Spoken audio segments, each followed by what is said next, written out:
National consensus কমিশনের সাথে political পার্টিগুলো আজকে ডায়ালগ শুরু হয়েছে। আজকে বলা যায় যে এটা প্রস্তুতিমূলক সভা, সেখানে আজকে প্রফেসর ইউনূসের নেতৃত্বে ন্যাশনাল কনসেনসাস কমিশনের 26টা দল এবং জোটের প্রায় 100 জনের মতো পলিটিশিয়ান ছিলেন। অনেকে কথা বলেছেন, কথা এখনো চলমান।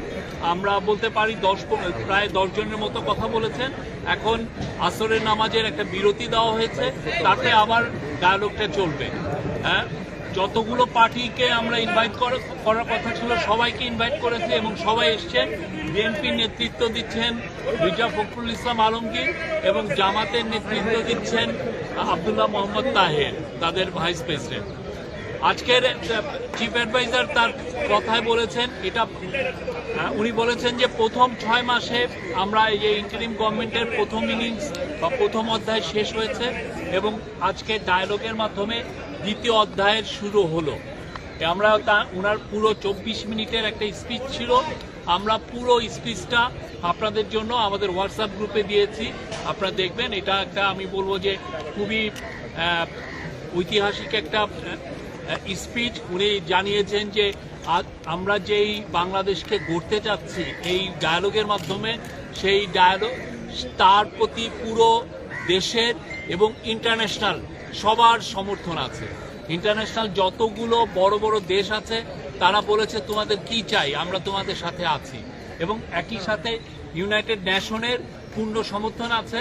এবং উনি বলেছেন যে যেই প্রতিবেদনটা আসলো ইউনাইটেড নেশনের হিউম্যান রাইটস কমিশনের যে রিপোর্টটা আসলো, এতে মোটামুটি এখন পুরো পৃথিবী জানতে পেরেছে কি রকমের ভয়ানক একটা হত্যাযজ্ঞ হয়েছিল এবং কে অর্ডার করেছিল এবং কিভাবে এই বাংলাদেশের মানুষের অধিকার হরণ করেছিল।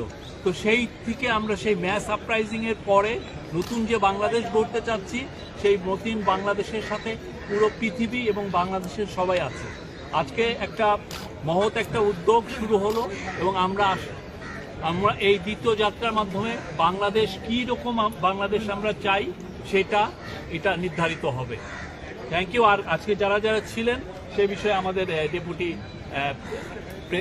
প্রেস সচিব বলছেন।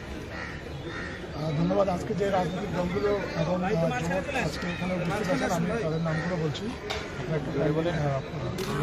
একটু জোরে বলবেন।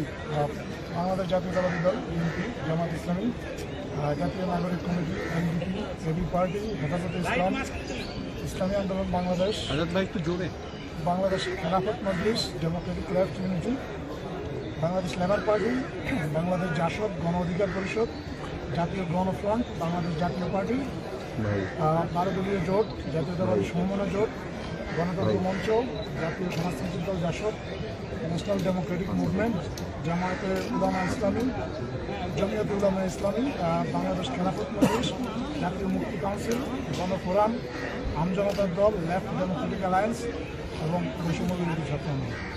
আর আজকে কো চেয়ারপারসন ন্যাশনাল কনসেনসাস কমিশনের আলী রিয়াজ, উনিও বক্তব্য রেখেছেন এবং মিটিংটা কন্ডাক্ট করছেন মনির হায়দার, যিনি কোঅর্ডিনেশনে কাজ করছেন। Thank you. রাজনৈতিক দলের তালিকাগুলো হোয়াটসঅ্যাপ গ্রুপে দেওয়া যায়? আমরা তো বর্ণনা দিলাম, আপনি একটু ভিডিও এতক্ষণ কথা বলছিলেন অন্তর্বর্তী সরকারের মুখপাত্র এবং প্রধান উপদেষ্টার প্রেস সচিব শফিকুল ইসলাম, এবং তারা যেটি বলছিলেন যে এই এখন যে জাতীয় ঐক্যমত কমিশনের বৈঠক সেটি কিছুটা বিরতি চলছে, আসরের নামাজের বিরতি চলছে, এরপরে আবারও শুরু হবে। সেখানে তাদের প্রধান উপদেষ্টা 24 মিনিটের একটি বক্তব্য রেখেছেন এবং সেখানে তিনি বলেছেন যে দেশ এবং জাতির যে অন্তর্বর্তীকালীন সরকার, সেই সরকারের সাথে বিশ্বের বড় বড় যে দেশ রয়েছে এবং রাষ্ট্রপ্রধানরা রয়েছে, বিভিন্ন ইন্টারন্যাশনাল অর্গানাইজেশন রয়েছে, তারা কিন্তু এই সরকারকে সমর্থন জানিয়েছেন এবং ইউএন যে রিপোর্ট রয়েছে সেই রিপোর্ট সম্পর্কেও প্রধান উপদেষ্টা কিন্তু বক্তব্য রেখেছেন। সব মিলিয়ে এই যে জাতীয় ঐক্যমত কমিশনের বৈঠক শুরু হয়েছিল সেই বৈঠকের মাঝখানের যে বিরতি, সেই বিরতিতে কিন্তু এই অন্তর্বর্তী সরকারের মুখপাত্র তিনি এসে কি আলোচনা হয়েছে, কি ধরনের পদক্ষেপ শুরু হয়েছে সে বিষয়ে আসলে তিনি এই সংবাদ মাধ্যমকে আসলে জানালেন এবং সেটি আপনাদেরকে জানানোর চেষ্টা করছিলাম। তো দর্শক, এই ছিল অন্তর্বর্তী সরকারের 6 মাস পূর্তি এবং জাতীয় ঐক্য কমিশনের যে সংলাপ, সেই সংলাপের সবশেষ পরিস্থিতি।